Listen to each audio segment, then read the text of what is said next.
मीशोवरून एक पार्सल आले आहे. मला भरपूर वस्तू मागवली होत्या मीशोवरून, सेल होता म्हणून. तर चला तर उघडून बघूया आता त्यात काय आहे.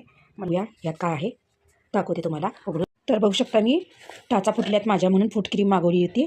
तर ही फूट क्रीम आहे. रिव्ह्यू बघून मागवली मी. भरपूर लोकांचा रिव्ह्यू होता. त्याचा आकार दिलेला आहे. ही फूट क्रीम हिरव्या रंगाची फूट क्रीम आहे. रिव्ह्यू पण चांगला होता. भरपूर लोकांनी रिव्ह्यू दिला. त्यांना चांगला फरक पडलेला आहे. फुटलेला पिलेले आहेत म्हणून. तर रिव्ह्यू बघून मी खरेदी केलेली आहे. बघू शकताय कसं वापरायचं, काय वापरायचं याच्यावर दिलेलं आहे. तर अशा प्रकारची फूट क्रीम आलेली आहे मीशोवरून. भरपूर लोकांनी आधीच्या टाचा नंतरच्या टाचा दाखवल्या होत्या तिथं. तर रिव्ह्यू बघूनच मी खरेदी केलेली आहे. तुम्ही पण मीशोवरून खरेदी करताना रिव्ह्यू बघूनच करत जा. ब्लासेर फूट क्रीम तर MGची आहे.